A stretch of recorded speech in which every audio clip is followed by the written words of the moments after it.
this video, I'll give you the top waiver wire players at target going into Week 18. I'm Jim Coventry of RotoWire. Quarterbacks, I've got two for you. Carson Wentz could see action for the Chiefs if Kansas City chooses to let Mahomes rest in a meaningless season finale. The 1 seed is all locked up for them, so they're good to go. Wentz may not have great ability as a passer, but he can pick up rushing yards, and Marquise Brown probably plays in that game. Also, Mitchell Trubisky for the Buffalo Bills, he could see significant action or start because the Bills have the number 2 seed locked up. They could make their own bye week by taking the week off. We'll see what happens there. Running backs, Amir Abdullah.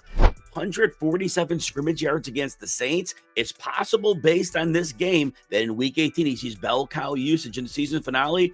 Abdullah has been good as a runner and receiver all season. Alexander Madison had been playing ahead of him, but after this game, I don't know how Abdullah doesn't have a lead role and could be a very useful fantasy option. Khalil Herbert, Cincinnati Bengals could move into a lead role. Also, Chase Brown injured his ankle. It's possible he's back, but again, get Herbert on your roster because if Chase Brown is out, Cincinnati has to win to make the playoffs. Last time we saw Herbert in a regular role, 2023, 4.6 yards per carry with Chicago. Also, keep an eye on Ray Davis and Ty Johnson. Again, if the Bills choose to treat this like a bye week, Davis and Johnson could be heavily involved. And if Davis is a workhorse back, he could be a big fantasy asset in Week 18. Johnson would probably be in the change of pace role, although either could have significance. In Cleveland, again, a little more desperate here. Deontay Foreman could take on more of a lead role if we don't see Jerome Ford back. Ford left the game with an ankle injury. We did see Pierre Strong work in a receiving role, but with Dorian Thompson-Robinson, maybe the receiving role not so great, but Foreman could see big work in Week 18. Michael Carter, Arizona Cardinals. James Conner, unfortunately, only had 6 touches, couldn't finish the game. Trey Benson's missed the last couple games. If both of them are out, Michael Carter, runner and receiver, will be heavily involved. Antonio Gibson, New England Patriots, 12 carries for 63 yards. Ramondre Stevenson, 2 carries for 1 yard. It was said before the game by the coach that Ramondre Stevenson would not start. He did start, but hardly saw it work. Stevenson had fumbled for the 7th time this season in Week 16. Gibson could continue to see work. A lot of his yards were in garbage time against the Chargers, but nonetheless, Gibson could be in for a larger role.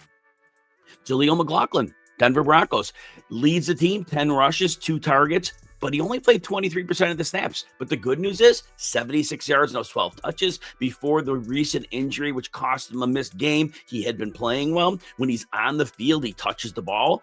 Blocking's been good enough. McLaughlin could have usage, but don't trust that backfield all in. Julius Chestnut, Tennessee Titans. If Tony Pollard misses another game with the ankle, Tyjae Spears suffered a concussion. Chestnut, 3 carries, 17 yards. I know he's been a deep reserve, but if both running backs are out, he could be a lead back in Week 18. Digging deep, Raheem Blackshear, Chuba Hubbard on IR. He leads the backfield, 8 rushing attempts, only 20 yards, not much, but Tampa's good against the run. So Blackshear could see some volume.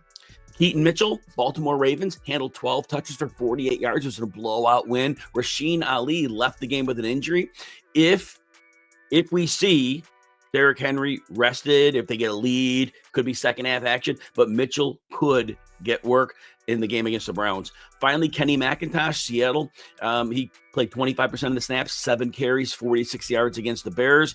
He could seek change of pace, work behind Zach Charbonnet in Week 18. If you enjoy videos like this, please consider hitting the like button and subscribe to the RotoWire Fantasy Football channel on YouTube. Also, you can check out all of our fantasy football content and rankings by getting a free 2-day trial. No credit card needed. Head on over to rotowire.com/Jim. You can check out all of our content. If you like it, join the team. If not, we're just glad you took a look. Let's go to wide receiver. Marvin Mims, Denver Broncos, at least 65 yards in 3 of his last 4, at least 105 yards in 2 of those 4 games. And he has 3 touchdowns since Week 13. They're getting him involved a little bit as a runner. They're throwing downfield a bit. Good dart throw in for a game Denver has to win. Alec Pierce, Indianapolis Colts, with Joe Flacco under center. We don't know if he'll be in Week 18, but he had 9 targets, was the preferred downfield option. Wasn't a Josh Down game. Pierce goes 109 yards and a touchdown. Again, if Richardson misses another game, Pierce could continue to see some volume downfield. Calvin Austin, Pittsburgh Steelers, has caught 4 or 5 passes in 3 straight games, averaging 54 yards. Steelers have to win to have any chance of retaking the AFC North, And then Brandon Cooks is next. Targeted 8 times in the first game without CD Lamb, 52 yards. And with Cooks being the lead guy, probably not a high ceiling, but his floor could be really solid in week 18. John Mechie, Houston Texans, with Tank Dell obviously out for the first full game. Mechie sees 8 targets. Could be see volume in week 18 as well. Couple tight ends. Tyler Conklin. I know we had a lot of production in garbage time in week 17, but he does have at least 5 targets in 4 straight games. Last 2 games, he's averaging 6.5 catches, 58 yards, while scoring a touchdown. Again, garbage time in week 17, but he's been productive for about a month.